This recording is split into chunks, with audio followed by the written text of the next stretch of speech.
Bom dia a todos e a todas. Vou iniciar, como é ritual, as cumprimentações. Para mim é um prazer compartir este tempo com vocês. É o quarto ano que eu tenho a oportunidade de vir. Eu tenho que agradecer especialmente ao professor Paulo Borges por distintas razões. Sempre me obriga a pesquisar coisas que normalmente não pesquiso. Então, isso me permite crescer, abrir fronteiras e compartir novas ideias. E de coração, muito obrigado por sempre dar-me a oportunidade de vir a uma cidade como esta, onde tenho muita gente amiga e querida. Agradecer à Faculdade de Direito da UNES, a posgrado em Direito, e a todas as instituições que me permitem compartilhar estes tempos com toda a gente que está presente. Agradecer vossa presença também, e é uma alegria poder compartilhar com Fernando Fernández e que uma pessoa tão querida como Helena Henkin por primeira vez esté em uma mesa moderando, ¿no? Me dá uma emoção especial e também uma honra estar com a gente da mesa. Bem, basicamente eu vou falar de trabalho doméstico como uma forma que pode terminar em uma situação análoga a trabalho escravo e em el contexto latinoamericano. La hipótesis es que tanto el trabajo doméstico como el trabajo esclavo son estaciones de una misma vía hacia la que la sociedad capitalista se desenvuelve y camina. No son situaciones excepcionales, no son situaciones anormales, principalmente el trabajo esclavo, sino que está dentro de la propia lógica del sistema y eso implica una serie de consecuencias, una serie de efectos que eu quero explicitar en el día de hoy. Eu vou devagar, vou tentar falar um pouco despacio, devagar, porque mi bracinhol pode ter um problema para a gente. Bem, en primer lugar, me gustaría dar una especie de definición de lo que es el trabajo doméstico. El trabajo doméstico hay que intentar incorporarlo desde un referente. Normalmente cuando se habla de trabajo esclavo, se trabaja de trabajo doméstico y otras formas de trabajo, se pierde el concepto de trabajo más general desde el que se parte. Y normalmente las sociedades en las que moramos, ya el trabajo como concepto y como instrumento, como derecho que dignifica a los seres humanos, no existe. En el sentido de que el capitalismo y el capital hizo una reducción y simplificó el concepto del trabajo para convertirlo en dependiente y asalariado fundamentalmente. No tenemos un referente mayor, como Karl Marx ya señaló y acentuó hace mucho tiempo, de un concepto de trabajo vivo que realmente sea un medio para que la gente gane en autoestima, en dignidad, conforme su identidad, y pueda recrear y significar y resignificar mundos diversos y diferentes. El trabajo hoy en día no es trabajo digno y no es trabajo vivo, porque el capital incorporó una noción dependiente de obtención del máximo beneficio que inferioriza la condición humana, y especialmente la condición humana de las mujeres. Bien, teniendo presente esto que estoy hablando, yo voy a dar 4 elementos de la definición del trabajo doméstico. En primer lugar, se refiere a un conjunto de actividades, formas de agir, que se desenvuelven en el entorno doméstico familiar, en el lar, en el hogar, como se achen mejor para nominar. son necesarias para la reproducción, el cuidado y el bienestar de los miembros de la familia, que no siempre han sido ni fican visibilizadas, valoradas ni remuneradas y tampoco desenvolvidas en su mayor parte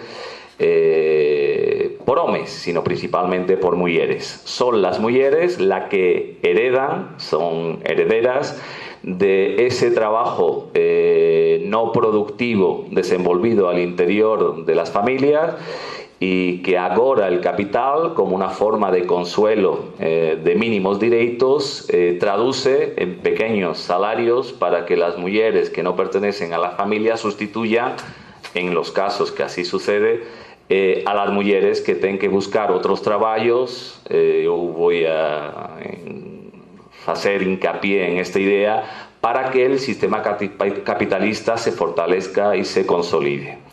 El segundo elemento es que el trabajo doméstico o servicio doméstico implica una serie de tareas o servicios de proximidad, como la limpieza, ¿no? Limpar el lar, los predios, los cuartos, las casas, pero también el cuidado de crianzas, de personas idosas. Y las ocupaciones son, pues, la de empregadoras del hogar, babás, en España llaman niñeras, no sé aquí cómo falan, pasar el ferro, planchadoras, en España también, no sé si aquí tienen, pasarropa, ¿no? Jardineros, motoristas, más desenvolvido por hombres, etcétera, etcétera. El tercer elemento constituye una forma de incorporar la mano de obra femenina al mercado laboral, que, contradiciendo las predicciones que en la mitad del siglo XX se decía que iba a desaparecer el trabajo doméstico como una actividad arcaica y premoderna, se ha incrementado por el crecimiento en el sector terciario, la constricción o el constreñimiento de las alternativas de trabajo no cualificado y el masivo ingreso de las mujeres de la clase media y alta al mercado de trabajo. Eso ha congullado, ha unido, ha vinculado para mantener la relevancia de la ocupación para la fuerza de trabajo femenina.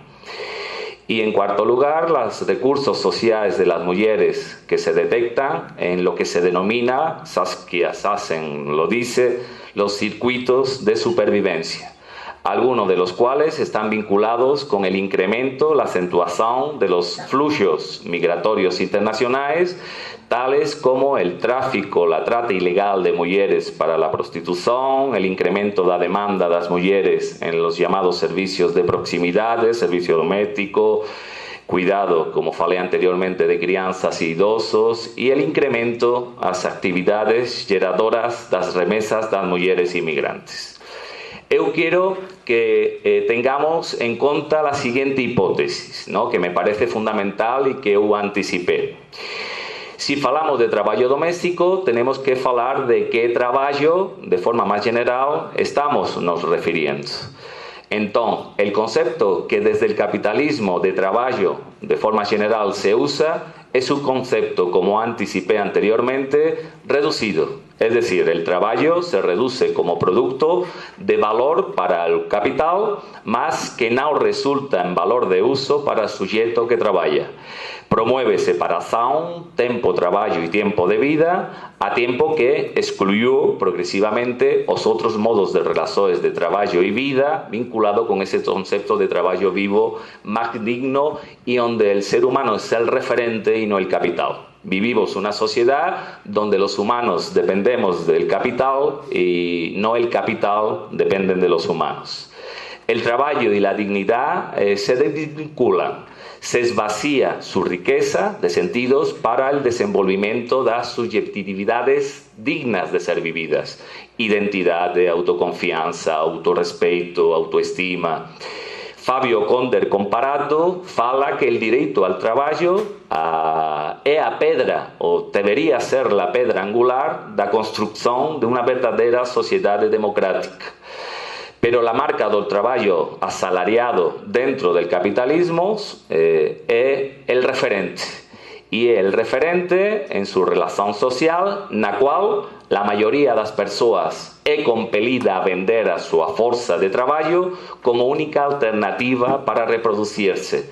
Desigualdades y sujeción es el elemento fundamental. Propio los sujetos, todos los sujetos se someten a consumo por outrem.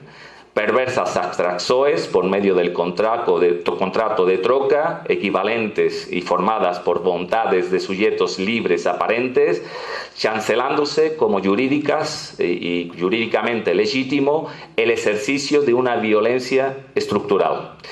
Bien, el trabajo doméstico, en este sentido, es un medio que permite el mantenimiento del capitalismo desigual y violento. Es decir, es también una expresión del mismo. Posibilita estructuralmente a la clase media asalariada y a la clase media y alta emprendedora el disfrute de un tiempo libre que depende y está en función de un tiempo de un capital.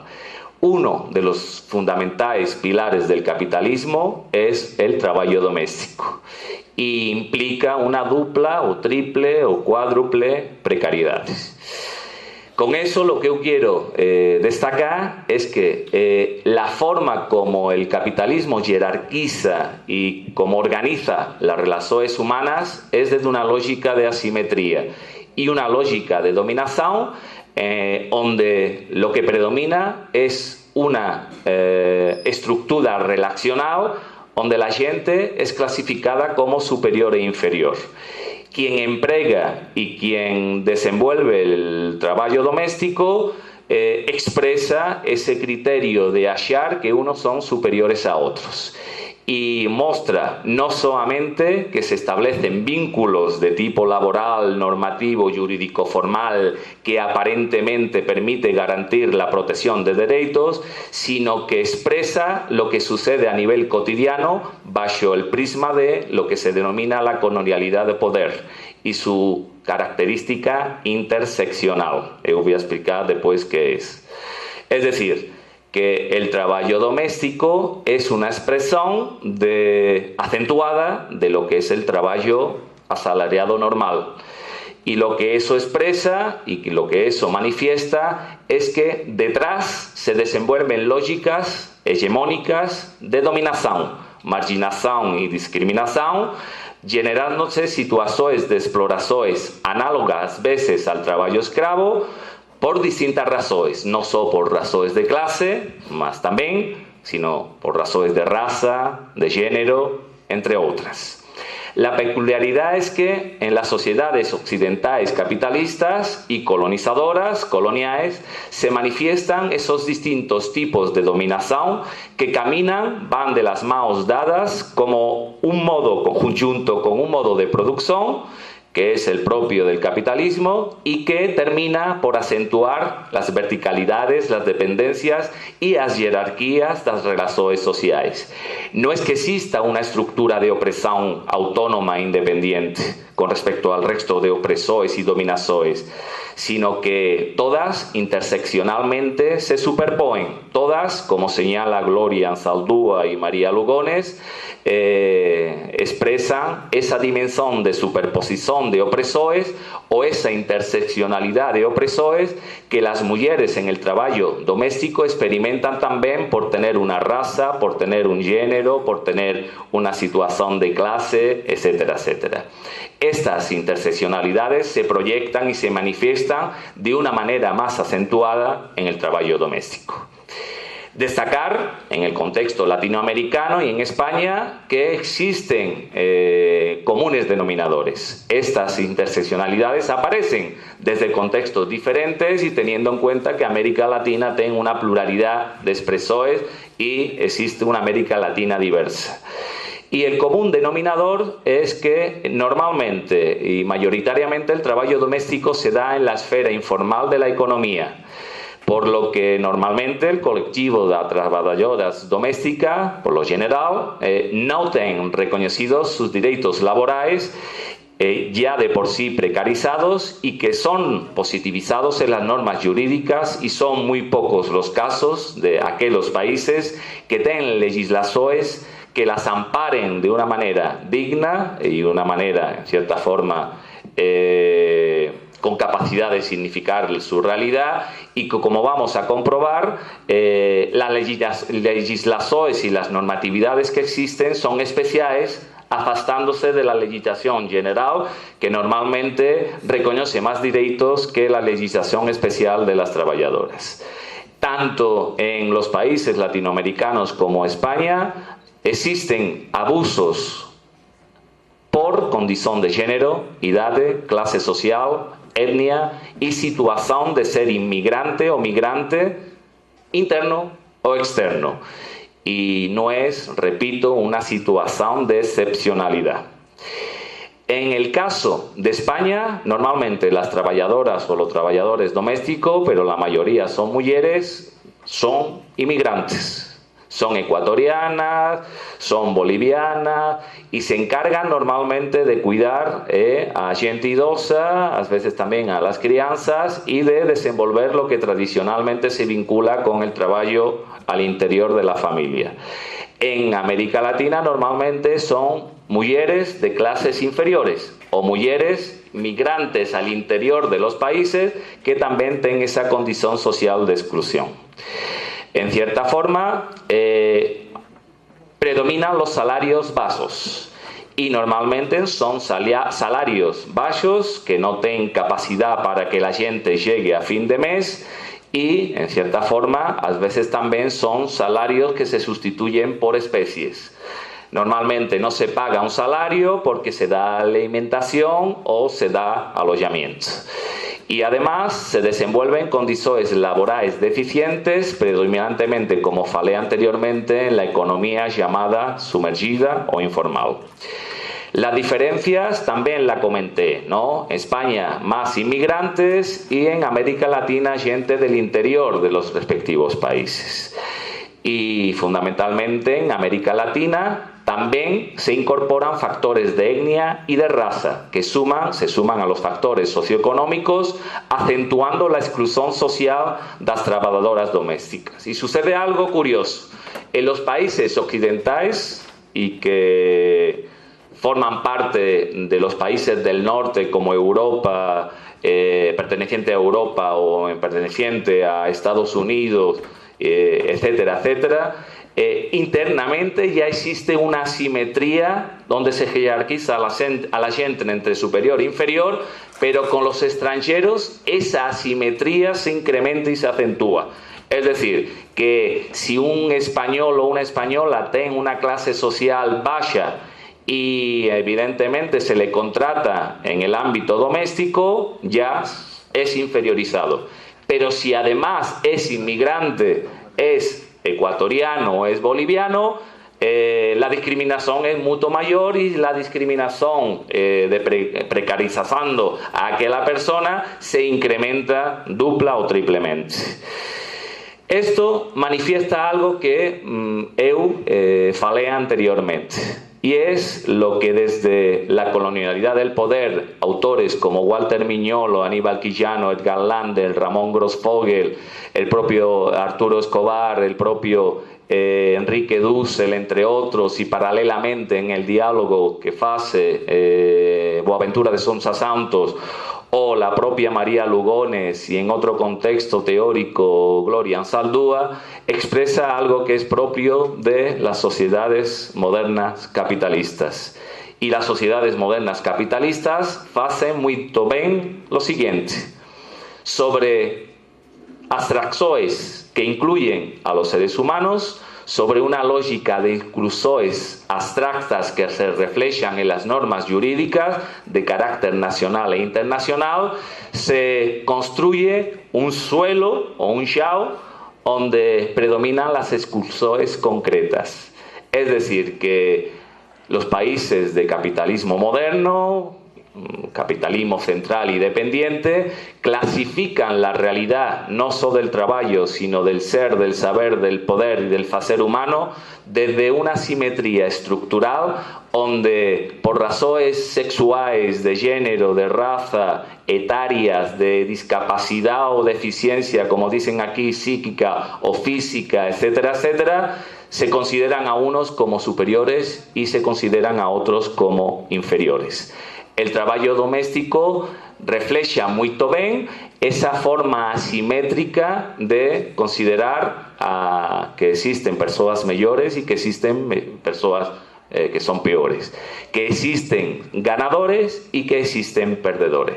Independientemente de que en muchos ámbitos familiares a muchas trabajadoras domésticas se las trate con respeto, pero normalmente existe cierto paternalismo y sucede lo que Eduardo Galeano en el 2012 en Ciudad de México contó sobre una trabajadora doméstica anónima que continuamente iba de una casa a otra, triste porque no era reconocida, y cuando se encontró querida en un ámbito doméstico concreto, volvió a fugir, se fue también porque tenía miedo de perder ese cariño y esa fraternidad que esa familia le mostró en la casa.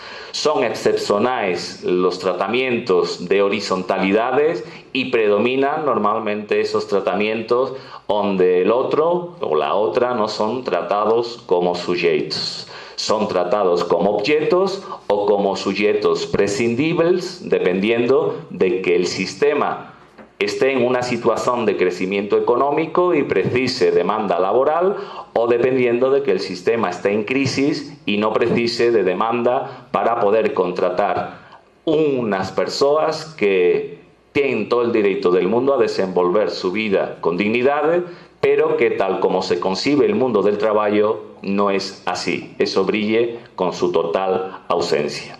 Esa colonialidad del poder no es enfrentada por las normas jurídicas. Nuestro modo de entender el derecho, nuestro modo de entender los derechos humanos, no atacan, no transforman esas asimetrías concretas particulares que son estructurales. Es como una especie de consuelo que puntualmente tiene logros importantes, pero que si solo nos movemos desde ese formalismo, normativismo, estatalismo y desde una lógica posviolatoria, vamos continuamente a fortalecer esa asimetría racial, étnica, social, etaria, etcétera, etcétera, que inunda todas las cotidianidades y todas las relaciones humanas que en el día a día cada uno y cada una desenvolvemos. Por último, voy a intentar destacar algunas de las consecuencias que las propias trabajadoras domésticas desenvuelven y que se asocian al trabajo esclavo. Eu no voy a dar una definición de trabajo esclavo porque ontem ya más o menos se explicitó, ahora también se ha explicitado, pero lo fundamental es que en el ámbito doméstico, cuando a una persona se la secuestra sin dejar de salir de casa y cuando se le amenaza con ir a la policía porque no tenga un pasaporte o está en una situación indocumentada, ya se le está construyendo su libertad y ya se le está condicionando su capacidad de moverse como ser humano por el espacio geográfico donde está morando. Se le amenaza y además se le, en cierta forma, tortura física y psíquicamente. Son muchas las mujeres y también son muchas las crianzas, en ese sentido, que en el ámbito doméstico son explorados por inculcar una cultura del miedo y una cultura del control. Pero además aparecen determinados condicionantes normalizados que potencian el fato de que el trabajo doméstico sea la porta de entrada a lo que llamamos formas análogas a la esclavitud. Y la imagen que quiero que ustedes fiquen siempre en la cabeza es que no son excepciones, no son anormalidades fuera del sistema, sino que son estaciones, como falé anteriormente, de la vía que el capitalismo desenvuelve cotidianamente y que potencialmente nos puede llevar a esas situaciones. Es decir, que es una anormalidad fruto de una normalidad cotidiana. Es una normalidad no excepcional, sino es como si dijéramos que es algo que está dentro de nuestro interior. Son los demonios que proyectamos sobre los demás cuando intentamos tener una forma de interpretar la realidad desde esa jerarquía de ganadores, perdedores, desde superiores e inferiores, y ese deseo eterno que el ser humano tiene de controlar y dominar al otro y la otra. Esa forma de control se expresa con esas situaciones normales que gustaría ahora explicitar. La primera, existen normativas, existen normas de carácter internacional, el convenio de la OIT de 1189, las propias trabajadoras domésticas han desenvolvido y luchado por sus derechos. Muchas de ellas niegan que se le llame trabajadoras domésticas porque está vinculado con esa forma de control y domar a un animal, implica ya todas esas cosas, pero esas normativas normalmente son reconocidas en un nivel, pero en otro nivel ya de concretización y práctica y de asignamiento vinculante brilla por su ausencia. Son pocos los países latinoamericanos, uruguayos que son 8, que firmaron el convenio 189 de la OIT. Y además, aquellos países que desenvuelven una normatividad de protección de la trabajadora doméstica o trabajadores domésticos, lo hacen desde una legislación especial. Una legislación especial que no iguala, precariza ainda más la situación del trabajo doméstico frente a la situación normal de trabajo asalariado, que también se está precarizando. Tenemos que visualizar por eso que no es suficiente cuestionar el trabajo doméstico, sino simultáneamente tenemos que cuestionar qué conceptos de trabajo asalariado funcionan en nuestras sociedades y qué conceptos de trabajo utilizamos para interpretar las normas como criterio referente de dignidad, emancipador, etcétera, etcétera. Además de esa normatividad especial que precariza a las propias trabajadoras domésticas, todo el mundo que contrata a una trabajadora doméstica concorda en dar un salario bajo o menor al normalmente considerado salario mínimo interprofesional. Cuando hablamos en las aulas de cómo entendemos el concepto del trabajo en el contexto del capital, a los defensores del capitalismo siempre les pregunto, ¿cuál es el salario mínimo en el país correspondiente? En Brasil, en Ecuador, en España, me dicen $200, 120, 660 o 70 euros, etcétera, etcétera. La pregunta que continúa es la siguiente: ¿una persona y su familia llega a fin de mes con ese salario mínimo? Todo el mundo dice no. Bueno, pues eso es lo que vos está defendiendo desde el capital. Si no luchamos como mínimo para que todo el mundo tenga un salario mínimo con el que llegar a fin de mes él solo y con su familia, si también la otra parte de la familia, el hombre y la mujer trabajan en varios trabajos, etcétera, etcétera, bienvenidos ella. Pero el salario tiene que ser el suficiente para desenvolver una vida digna de ser vivida. Esa precarización cotidianizada por quienes contratan a las trabajadoras o trabajadores domésticos se une a esa economía informal que no registra quiénes son contratados o quiénes son incorporadas en las casas para desenvolver esas labores domésticas. No es solo un problema de reconocer salarios, sino también es un problema de visibilizar, publicitar y registrar quiénes son las personas que son contratadas domésticamente en las familias, en el ámbito doméstico. Otro elemento es la invisibilización que esas personas tienen desde el punto de vista Foucaultiano de la biopolítica o el biopoder. Como falé al principio, desde mi punto de vista, el trabajo doméstico es un modo de consolidar la forma que el capitalismo tiene de administrar la vida y la muerte de la gente. Es una forma de control espiritual y corporal, no solo en las propias trabajadoras, sino también en quien contrata a las trabajadoras. Porque una y otra, evidentemente una en una situación sufriente de injusticia y de jerarquía, que sufre evidentemente la vulneración de sus derechos, está en una situación peor. Pero quien contrata participa para que esa asimetría no se transforme y participa también para mantener esas exclusiones concretas, pese a que existan normas que confrontan las exclusiones concretas desde abstracciones abstractas, incluyentes, universales, pero que se quedan, fijan solo en una dimensión formal papel mollado y una dimensión que no tiene ninguna garantía y una efectividad. Y finalmente, muchas trabajadoras domésticas son dupla, triplemente excluidas, discriminadas, no solo por ser mujer, no solo por tener una raza, ser negras o mulatas, dependiendo en qué país latinoamericano, sino como está sucediendo en los países de capitalismo central, porque son migrantes.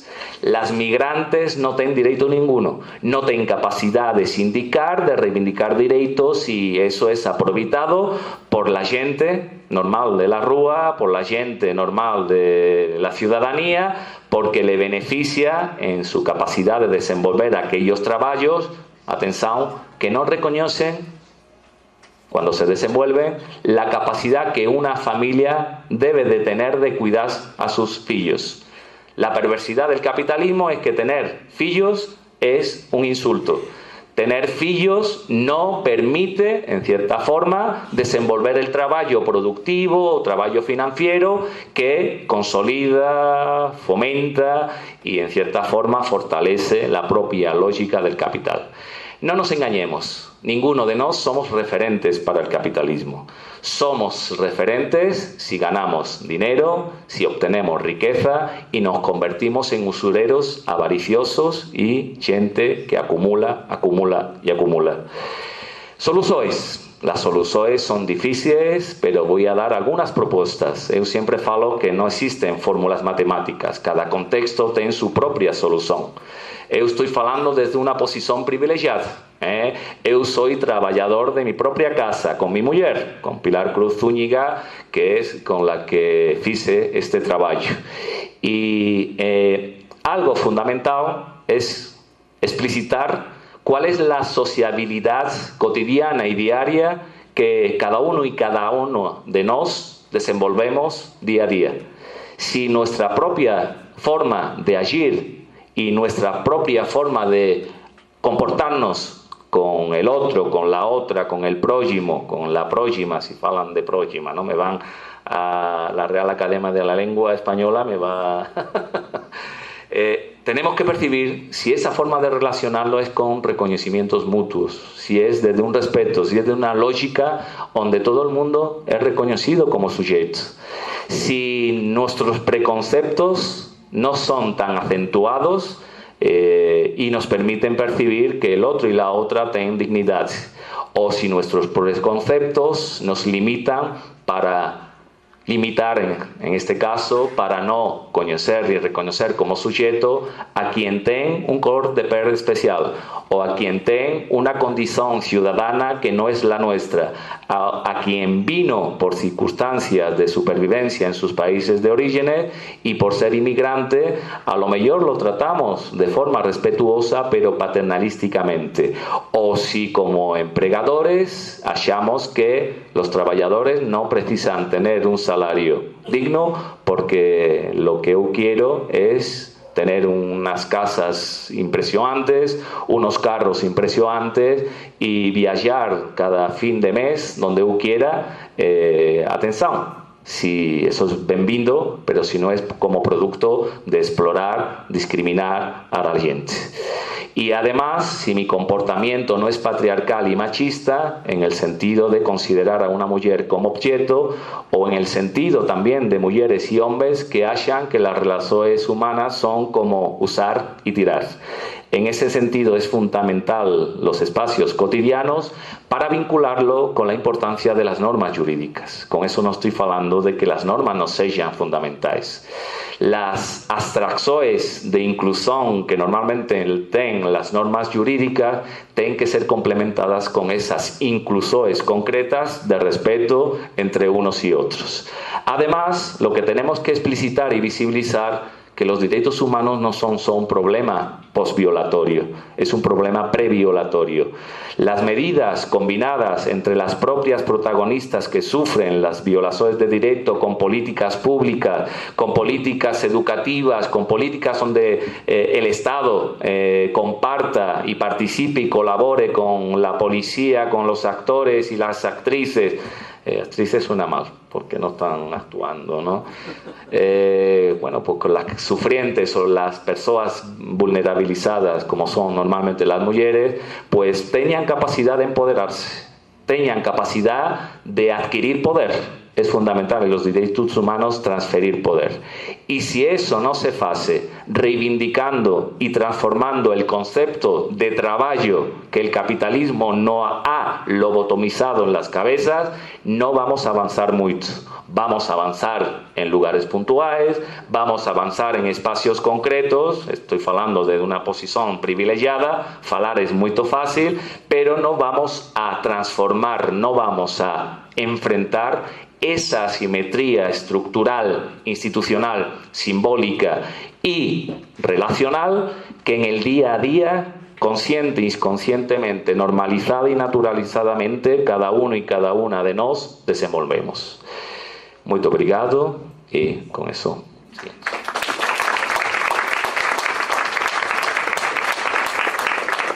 Professor Davi, obrigada pela palestra. A sua participação no programa de pós-graduação da Unesp desde 2011 e, a partir daí, a incorporação da teoria crítica dos direitos humanos e as relações concretas surgidas a partir daí são inestimáveis. Eu passo a palavra para o professor.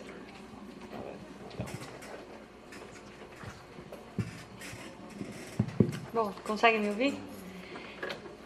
Eu gostaria de nós sempre, né, cumprimentar e, como o professor Davi disse, fazer toda uma ideia protocolar, mas não é protocolar, porque de fato parece ser, mas não é. Agradecer pelo convite ao professor coordenador do evento, o professor Paulo César Borges, que fez o contato e está organizando esse evento de uma natureza tão bonita, tão ampla. E eu falei alguns comentários iniciais sobre isso, mas agradecendo, professor, muito obrigada. Quando me telefonou, me mandou um e-mail, eu vim com o maior prazer e aqui proximamente estou, né? Ribeirão Preto é muito próximo, a quente Ribeirão Preto, a Franca um pouco mais fresco, né? E cumprimentar os integrantes da mesa, os que em ordem falaram, o professor Eduardo, o professor Estela, o professor Davi e a que nos recepciona. Dizendo, professor, já de início eu vou fazer a introdução da minha palestra, assim, da minha fala, que, né, é uma fala breve, não serei tão longa, e sempre fazendo a observação de ser a última é um mérito e uma dificuldade, porque todos já brilhantaram, então é difícil considerar a expectativa de superar ou contribuir em algo novo. Mas o que eu queria dizer é que fui pensando já na primeira palestra, desde a hora que eu cheguei, eu estava mexendo no computador, mas por uma alteração pequena que eu tive que fazer aqui, pensando e conversei com o professor Paulo, na interdisciplinariedade, na beleza que é um evento desse porte, né? Quarto Centenário Internacional de Trabalho Escravo. Pelas diferenças e pela interdisciplinaridade que é a grande, digamos assim, o grande mote da pesquisa hoje. E ouvi pessoas da geografia, serviço social, professor é da área de direito, filosofia, né, do direito, e eu sou da área de trabalho, portanto, né, quer dizer, e ouvindo o primeiro, professor, me permita fazer está na filosofia do direito, então fazer um aporte aos dois, que nos, né, foram antecipadamente falaram, é a riqueza, né, da pesquisa que vocês realizam e a contribuição que vocês podem trazer a um evento que, em tese, tem o direito, ou está numa casa do direito, né? Porque é muito... Eu me aventurei numa pequena, digamos assim, pesquisa empírica, por 3 anos aí financiada para a FAPESP, mas ainda não publicada, porque eu ainda estou pensando se mexo nela ou não. Mas a riqueza, né, e o quanto vocês conseguem olhar a ciência de uma maneira distinta de que nós, querendo ou não, fazemos, e talvez é esse o elo que talvez contribua mesmo para que algo possa evoluir. Porque a sua fala, professora Estela, no final, ela é de uma pesquisadora assim, que vive intensamente e reflete o que eu também tenho, sabe? As minhas angústias, em algum momento eu falo, puxa, mas eu não acredito em mais nada, mas eu preciso acreditar em alguma coisa, então vamos buscar na pesquisa, vamos fazer um retro com a sociedade. E aí esse diálogo, né, que você traz os dados estatísticos, nos mostram e nos apontam assim, o fato como seguir e mesclando, né, ideias, mesclando formas. Isso eu acho que os presentes aqui, professor Paulo, meus parabéns pelas escolhas, enfim, pela formatação que o evento adquire, né, e a contribuição que é muito rica. E isso eu já faço a minha introdução como a última aqui a dizer, né, eu fiz o tema nos foi proposto, né, o mesmo tema, trabalho escravo, trabalho doméstico como forma análoga de trabalho escravo, e quando eu fui pensando um pouco na forma de delimitar o tema, eu falei, bom, cada um traz a contribuição que mais ou menos vive, né, ou então que pelo menos está pesquisando naquele momento.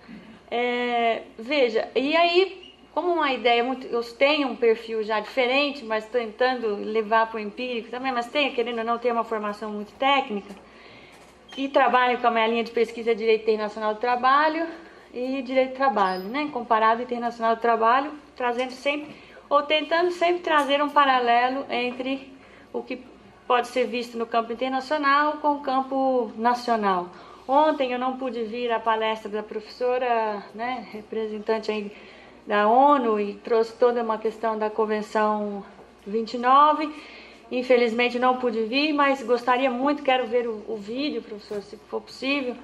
Mas eu talvez entre um pouco no que já foi dito, mas a ideia não é repetir o que foi né, trabalhado. A ideia é trazer o paralelo internacional para o nacional. Então, eu vou passar rápido na parte internacional e concentrar-me um pouco nesse diálogo entre o internacional e o nacional, que talvez seja a grande contribuição, e fechando, vou tentar amarrar um pouco as falas, né, e fazer um paralelo para que depois se abra a discussão.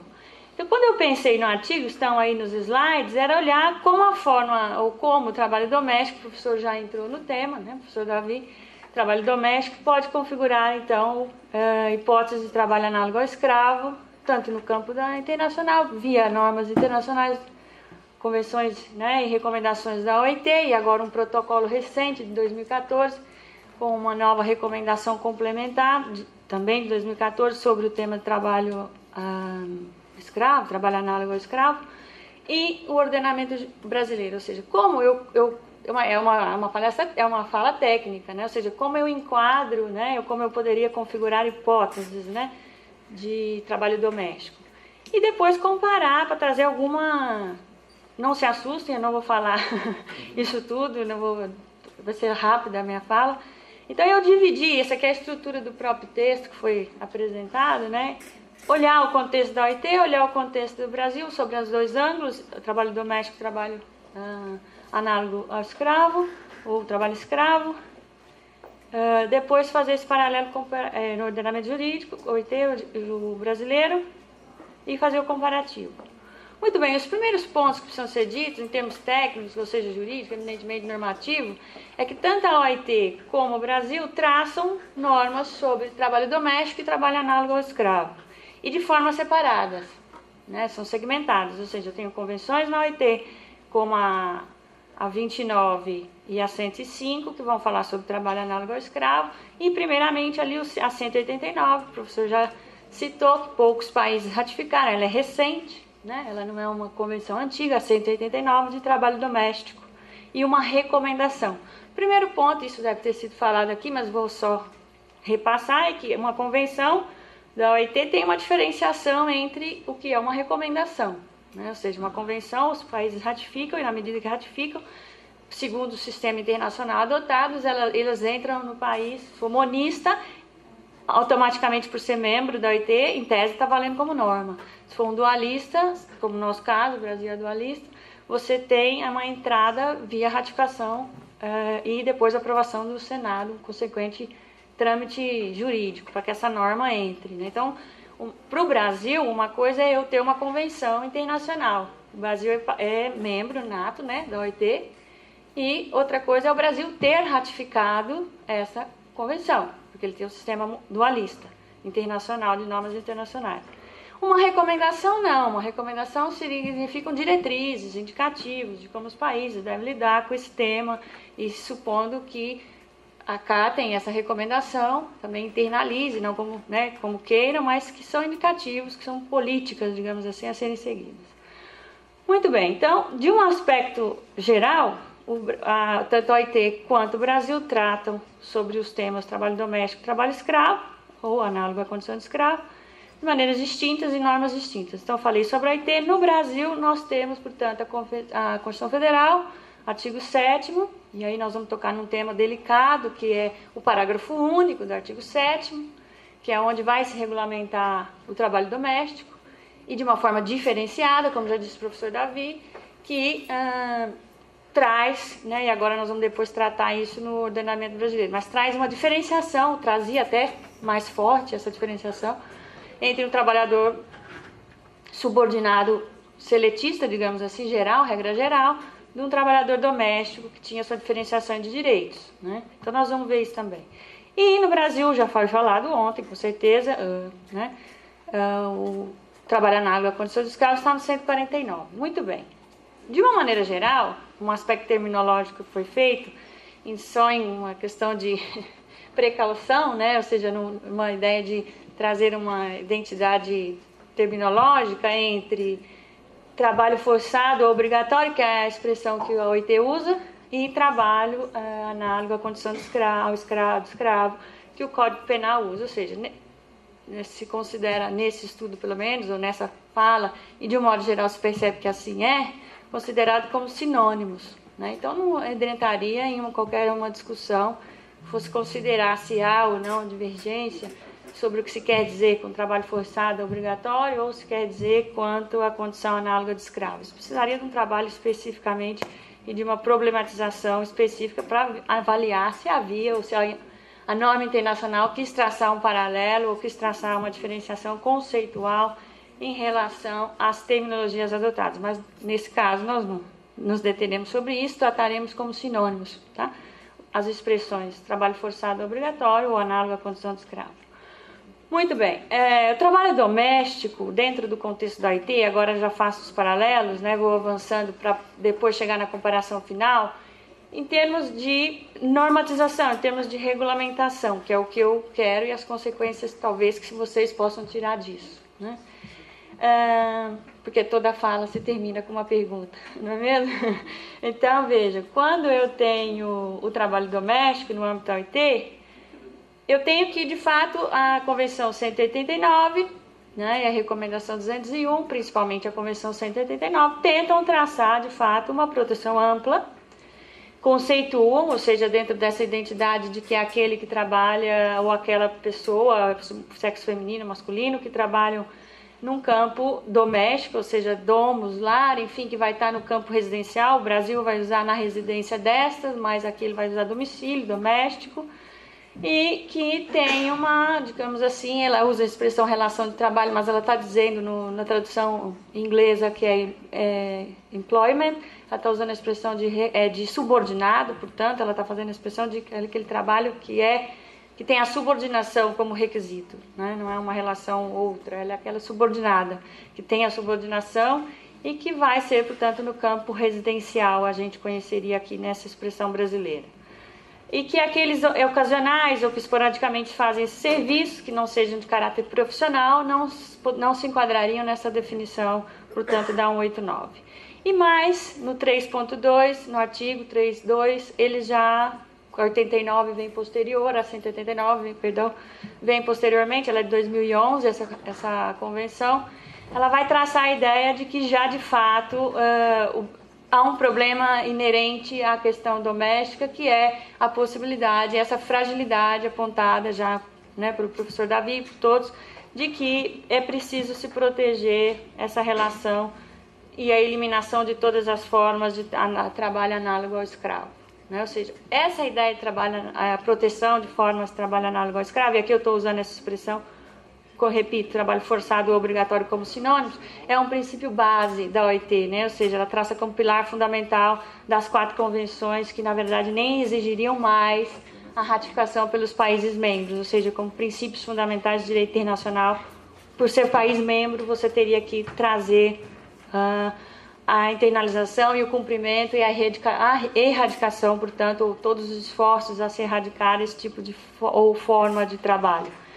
Então, há uma polêmica muito grande sobre isso, né? A própria 187, o Brasil não quer liberdade sindical, a pluralidade sindical, o Brasil não consegue, é um dos pilares, mas o Brasil não consegue, por uma questão constitucional. Mas, enfim, há todos os esforços. E essa convenção 189, portanto, que vai tratar do trabalho doméstico no âmbito internacional da OIT, vai dizer que é preciso que se torne realidade a eliminação de formas de trabalho. Muito bem. Quanto ao trabalho forçado propriamente dito, isso no campo doméstico, o que eu quero dizer no 3.2 lá embaixo, B, é que já há um paralelo de proteção específica na regulamentação do trabalho doméstico no campo da OIT, chamando a atenção para a proteção de todas as formas de trabalho análogo ao escravo no campo doméstico. Né? Então, a conceituação trago pontos principais, não vou esgotar o tema, imagine. Né? Esse não é o objetivo. Quanto às normas internacionais da OIT sobre trabalho forçado obrigatório, essa expressão, o sinônimo trabalho análogo ao escravo, que estamos usando aqui como sinônimo, os sinônimos, as convenções 29, a 29 é um marco, ela é de 1930, né? Então ela traz aí uma ideia na época, né, avançada para o momento, mas que na realidade, né? Então com um caráter um pouco, né, ali de enfrentamento de outras questões que não a modernidade trouxe outras formas de trabalho análogo ao escravo, mas que naquele momento ainda, né, os trabalhos forçados, obrigatórios, até mesmo utilizados pelo poder público, enfim, né, Segunda Guerra Mundial, quer dizer, ali, interstício, perdão, né, não só a primeira, ali a diferença, mas enfim, traz essa Convenção 29, complementada por uma outra convenção, a 105, mas de fato o paradigma acaba sendo a Convenção 29, a ideia de conceituação, que é onde, de fato, o 2.1 vai traçar de que o trabalho forçado obrigatório é aquele exigido de um indivíduo sob a ameaça de qualquer penalidade. Traz conceitos amplos, porque a norma internacional não pode se fechar também em delimitar, porque são vários países que estão aprovando essa norma, né? Qualquer penalidade para a qual ele não ofereceu espontânea vontade. Então, esse é um ponto. Né? A 105 vai trazer a ideia de supressão no mais curto prazo possível dessa forma, né, de trabalho forçado obrigatório. E hoje o protocolo em 2014, aqui o último citado, vai dizer da não aplicação das disposições transitórias que em um período autorizou, por exceção, autorizava em períodos, né, para fins públicos, a título excepcional, com condições mínimas, etc., alguma utilização de trabalho forçado. Isso já foi abolido em 2014, está claro, os próprios, digamos assim, as próprias interpretações da OIT já né, vinham nesse sentido, e o protocolo acaba recentemente, ano passado, explicitando isso. Né? E há, portanto, em 2014, uma nova discussão, uma ressignificação e um aprofundamento de toda a discussão acerca da Convenção 29, né? Acabou sendo uma forma de protocolo vinculativo também para os países membros e ratificadores da norma internacional 29. Muito bem, vale ressaltar que esse protocolo e essa recomendação complementar trouxeram aí diretrizes, né, de medidas eficazes de prevenção, eliminação e reparação do trabalho forçado e que tentam trazer uma nova luz ou uma nova linhagem de ações, digamos assim, para o enfrentamento do problema. O que vale aqui, por fim, né, fechando o contexto da OIT, é traçar que no 2.1, né, eu tenho, fazendo paralelo e ligando, portanto, agora os dois temas, é que eu tenho, né, uma vinculação, e nós vamos ver isso no final mais claramente, para a normativa da OIT de configuração de trabalho doméstico como formas análogas ao de escravo, é preciso fazer uma interpretação conjunta de ambas as normas, ou seja, eu tenho que, olhando aquele trabalhador, né, dentro de todo esse contexto, de que ele tem uma ideia uma normatização diferenciada, enfim, que ele está no âmbito residencial, todos os direitos ali elencados são muitos, na verdade a OIT traça uma ideia de equiparação, é esse o ponto que o professor estava dizendo, ou seja, todos os direitos que o trabalhador geral tem, os domésticos têm, devem ter, inclusive, né, foi um grande ponto da Convenção 89, que foi muito polêmico, que no Brasil ainda é polêmico, é que, por exemplo, pode parecer comum, mas pode parecer corriqueiro, mas é uma ideia simples, mas não é, né, não está sendo, assim, de fato tão recepcionada, é a ideia de próprio descanso intrajornada. Ou seja, como que eu vou implementar descansos intrajornadas no âmbito doméstico, principalmente no Brasil, né? Então, assim, se você tem um trabalho que antes as pessoas faziam não tinham controle nem cômputo de jornada, então a OIT traça essa ideia, você consegue ler na norma internacional uma ideia equiparativa plena, que é isso que o professor dizia, né? Todo esse aspecto discriminatório do doméstico. Então, ela traça essa equiparação, essa ideia plena de equiparação, ou seja, de direitos, um trabalhador subordinado comum teria e o doméstico também, vinculando agora com o trabalho análogo análogo à forma de escravo, análogo à condição de escravo, é que no 2.1 ele traça essa classificação de doméstico você pode fazer a interpretação de que essa configuração então estaria, portanto, restrita ao conceito de doméstico e ao conceito traçado de trabalho escravo no 2.1, ou seja, de não sofrer ameaça de qualquer tipo para a realização de um serviço. E mais, escolher o serviço que você prestará. No fundo, nós estamos conversando de liberdade de trabalho, né? No fundo, há o direito a trabalhar, existe, isso foi a minha tese, enfim, mas ele está totalmente atrelado à liberdade de trabalho. Você não pode obstar, são ideias teóricas puras, né? Você não pode sofrer qualquer tipo de ameaça que te lesione ou que te imponha determinada prestação de serviço ou que você não possa escolher. No fundo, na verdade, a liberdade de trabalho plena, né? Então, o que se pode fazer uma leitura dos dois é que isso vai ser muito importante para o paralelo com o Brasil, já vou destacar aqui o último ponto ali, o desrespeito, portanto, da leitura desses dois, né, pode-se entender, desses dois instrumentos, seja do trabalho doméstico, 189, seja da 29, parece, é difícil, né, porque os números são próximos, é 189 com 29. Então, um trabalho doméstico, outro trabalho escravo. Para a OIT, você tem muita ligação de configuração nesses dois pontos, em não sofrer ameaça para a realização de trabalho ou serviço, e também que eu tenha escolha e liberdade plena de prestação de serviço.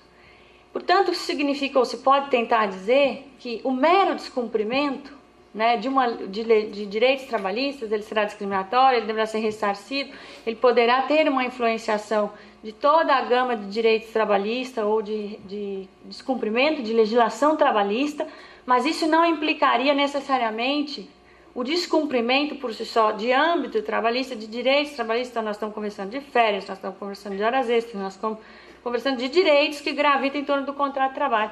Não levaria por si só, pela interpretação das duas normas, a ideia ou a configuração de trabalho escravo puro, né, puro. Você precisaria de outras variáveis que levariam a esse enquadramento, principalmente vinculado ao 2.1. E eu tive o cuidado de olhar o protocolo de 2014, agora complementar à própria Convenção 29, que vai dizer, e aí eles dizem, é um protocolo de 144 páginas, onde emendas vão tentar ter um avanço de discussão, mas que o conceito em si do 2.1, eles dizem que está mantido, porque os países acabam não chegando a uma conclusão de inserção de emendas e modificação conceitual. Então, esse conceito de não sofrer ameaça para a realização de trabalho ou serviço, escolher serviço que prestará, ou seja, essa liberdade plena de trabalho, foi mantido, né? Então, assim, eles não mexeram na conceituação da 29, eles mexeram em ações, principalmente a questão do migrante, né? Seja internacional ou nacional, no seu âmbito interno do país, mas essa ideia de restrição de liberdade ou liberdade de trabalho pura não foi tocada ainda pelo protocolo e nem pela recomendação. Muito bem, esse é um ponto. Passando para o ordenamento jurídico brasileiro, o que se nota também, o que se verifica é que, de fato, os dois temas são tratados, são regulados por normas distintas, né? Ou seja, eu tenho, já disse, o artigo 7º da Constituição Federal, que nós vamos ver já, e aqui temos o 149 do Código Penal. Então isso, a própria OIT também dá essa indicativa, dá essa diretriz, que o ideal é que o trabalho análogo à condição de escravo seja tipificado como crime, né? Se os outros países quiserem tipificá-lo em âmbito trabalhista, em âmbito indenizatório, ou seja, fazer toda uma regulamentação civilista, trabalhista e penalista, né? Ou seja, melhor. Mas ele ter um cunho ou uma representação tipificada como, né? Portanto, uma tipificação criminal é importantíssimo para a OIT. Muito bem, então o Brasil traça a regulamentação de trabalho doméstico de âmbito constitucional e de âmbito infraconstitucional. Estamos vivendo um período, né, em que há uma grande discussão sobre o trabalho doméstico e grandes incertezas aí em termos de discussão doutrinária. Não tanto mais como o passado, mas o que se pode dizer é que, a partir da emenda, 2013 é um marco que está embaixo, né, ou seja, a partir da emenda constitucional 72, o Brasil ampliou. Querendo ou não, ele ampliou o rol de direitos trabalhistas para os domésticos. Porque, de fato, o artigo 7º faz um recurso, lá em 88, o Constituinte de 80, né, faz um recurso que, primeiro, são direitos de trabalhadores urbanos e rurais e elenca ali um rol de direitos enorme, né, que você vai ter ali, praticamente ele constitucionalizou. O que ele fez foi isso, ele constitucionaliza a base do direito trabalhista puro, né, ele traz para o bojo da Constituição e constitucionaliza os direitos trabalhistas. Só que no parágrafo único ele abre esse parágrafo e fala, bom, são direitos domésticos. E elenca, né, quais são direitos. Então, basicamente, se vocês olharem antes de 2013, não havia hora extras, não havia cômputo de jornada para o trabalhador doméstico, né? O FGTS ainda se discute, nós vamos ver já, se é opcional. Porque, na verdade, aí em 2001 veio uma legislação trazendo a opcionalidade do FGTS, porque também não estava previsto. Então, claro que inúmeras discussões surgiam já naquele momento. Alguns, principalmente a Justiça do Trabalho, vai ter um papel fundamental, e a doutrina, jurisprudência e doutrina, dizendo, esse parágrafo único aí, na verdade, ele está com uma ideia enumerativa. Então, isso aí não é válido. Aplica-se à legislação como um todo. Outros não.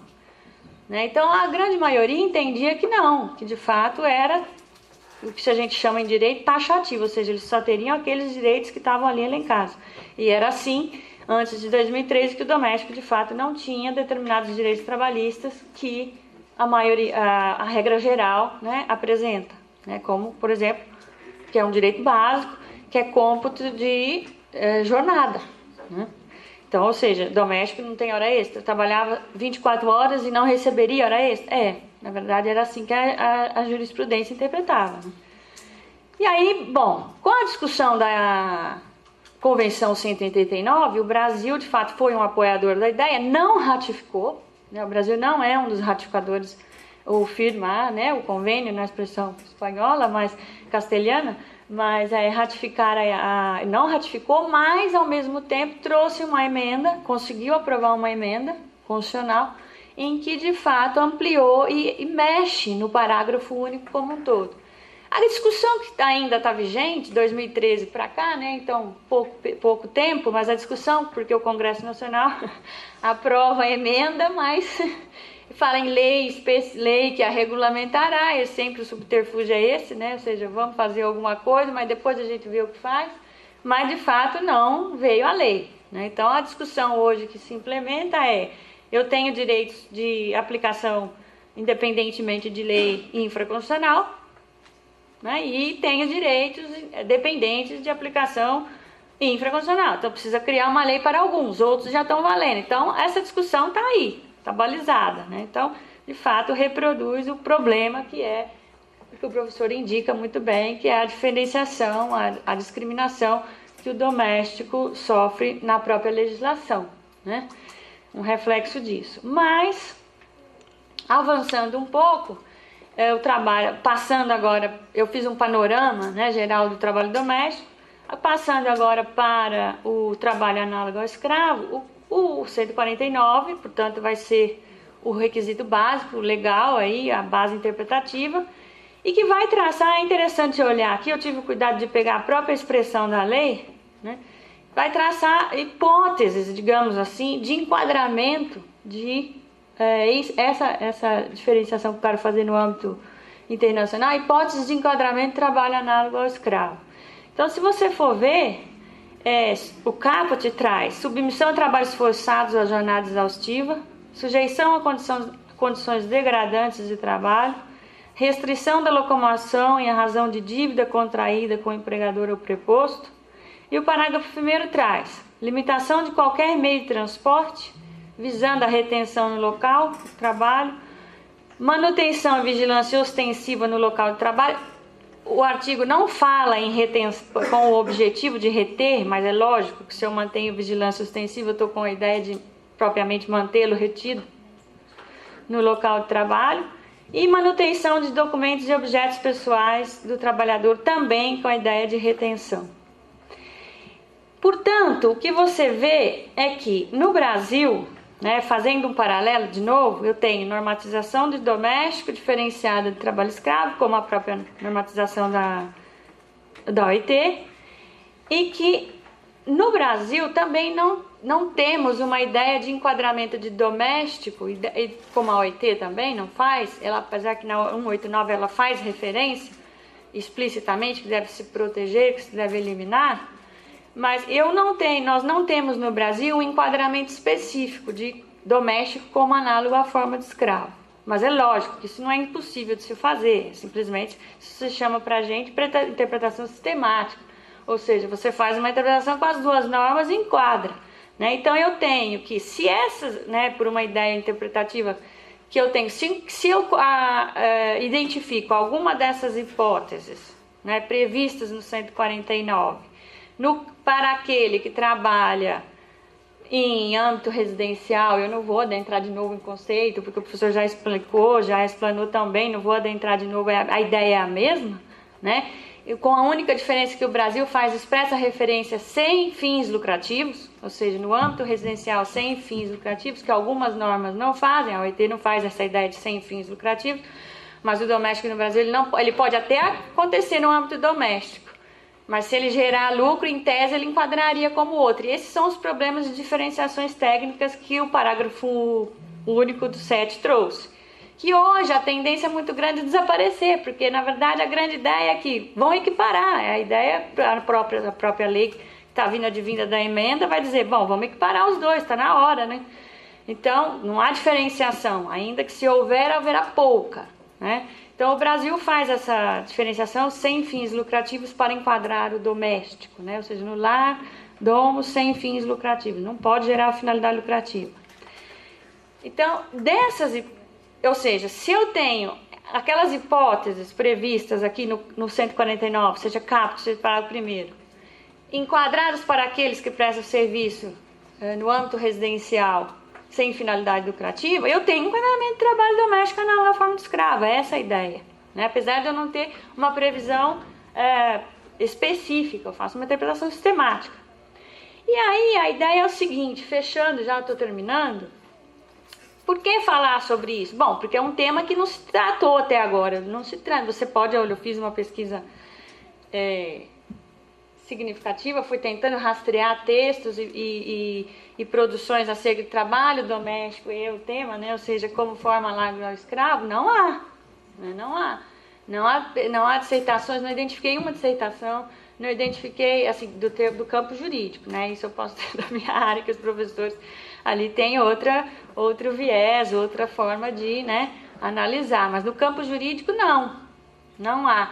E, inclusive, é uma demanda que se apresenta nesse próprio protocolo de 2014, agora da OIT, que os representantes internacionais de trabalhadores domésticos, até chamando a necessidade de que se criasse até uma própria norma internacional para o trabalho doméstico puro, análogo às formas de combate às formas análogas de escravo, porque são formas difíceis de serem identificadas, diferentes dessas em que de fato você adentra numa fazenda com ordem judicial, você adentra numa empresa, mas no campo doméstico a questão se complica ainda mais, a emenda trouxe reflexos disso, a própria fiscalização agora no Brasil está enfrentando diversas discussões de como que eu adentro em domicílio para fazer fiscalização, enfim, é todo um procedimento que, querendo ou não, veio não consegue nem na fazenda, né, professor? Imagina no doméstico. Então, veja, numa empresa, que seja as empresas, as indústrias de confecções, que estão também enfrentando os problemas, quer dizer, do âmbito doméstico a coisa se complica. Fui parecerista de um projeto agora de uma, não sei se foi iniciação científica ou mestrado, mas assim, sobre essa questão da fiscalização no lar, via emenda, porque essa emenda está trazendo ainda para o Brasil muitas discussões, né?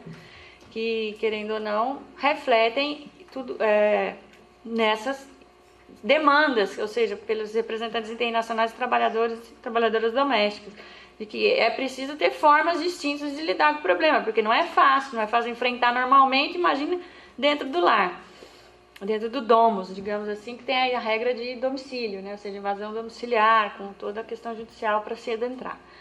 Muito bem, então o que se nota é que o Brasil, ele, de fato, em termos de parâmetros interpretativos para se configurar doméstico como trabalho escravo e o próprio trabalho escravo como um todo, ou análogo à condição de escravo, é assim a expressão usada pelo 149, é que, digamos assim, eu preciso, no 149, ter enquadramento, ali, de novo, repetido, segundo o 149, na OIT no 2.1. E o que se vê é que no campo do Brasil, o 149 tem uma interpretação ou uma amplitude conceitual maior do que a própria OIT, né? Maior. Porque a OIT, ela, querendo ou não, ela traça aqui, restrição de liberdade e escolha do trabalhador, ou liberdade de trabalho, como viés, como forma indicativa de enquadramento. Trabalho geral, qualquer trabalho como análogo ao escravo, ou o próprio doméstico. E o Brasil, além dessa forma de restrição de liberdade física ou escolha do trabalhador, ele ainda abre a possibilidade de que alguns direitos trabalhistas ou a ideia de algum descumprimento de direito trabalhista leve ao enquadramento de trabalho análogo à condição de escravo. Então, quando ele faz referência à submissão de jornada exaustiva e condições degradantes de trabalho, então autores do campo penal, né, eu cito aqui no artigo, eles já indicam que essa ideia trabalhista pura reflete no campo penal, segundo o viés aqui escrito, jornada exaustiva e condições degradantes. E que bons indicativos, portanto, para se entender o que seria jornada exaustiva ou condições degradantes, seriam a legislação trabalhista. Ou seja, o descumprimento da legislação trabalhista. Você faz um link entre criminal e trabalhista para enquadramento criminal. A verdade é essa, né? Com os reflexos indenizatórios, ressarcitórios, de verba trabalhista que não foram pagas, enfim, que a professora narra tão bem, com tanta, digamos assim, experiência do que viveu, né? E é muito interessante a hora que ela diz, bom, e quem resolveu pagar, né? Porque nada, né? É muito interessante a sua pesquisa, professora, de verdade, eu fiquei assim encantada com o que você vai, né? Ou seja, mas lógico que tem que pagar, pelo menos, né? Pelo menos, né? Mas é direito, né? É direito. Então, quer dizer, se é direito, você tem que pagar. Agora, o problema, como diz, está mais embaixo lá na minha terra, né? Ou seja, vamos resolver, se quer resolver, é algo muito mais sério, né? Mas isso pelo menos está sendo garantido. Agora, o que é interessante no Brasil, e esse é um ponto muito controverso, é óbvio que eu não vou entrar nele aqui, porque meu tempo já se esgotou, é que o Brasil amplia as formas de enquadramento, né? E com base em duas ideias trabalhistas puras, jornadas exaustivas e condições degradantes de trabalho, que não foram definidas, e isso traz muitos problemas, né, e, enfim, geram muitas discussões, mas que o fato é que o Brasil avança em relação à própria ideia de restrição de liberdade. Problemas ou não, esse não é o ponto. Aqui ser discutido, seria um outro objeto, mas a ideia é que quando eu olho, portanto, fechando trabalho doméstico análogo à condição de escravo, o Brasil consegue reconhecer, precisa avançar, a emenda trouxe a oportunidade, talvez, de que se avance, por isso eu acho que é tema de um painel, né, em que, seguindo as diretrizes da OIT, ela teve um pouco a ideia mais fechada, mas que também, por outro lado, se entende em função da própria ideia de norma internacional. Ela não está... Seria dificílimo aprovar um artigo desse quando tivesse conotações ou reflexos trabalhistas no campo penal, segundo todos os Estados-membros participantes da OIT. Muito obrigada, era isso que eu queria apresentar.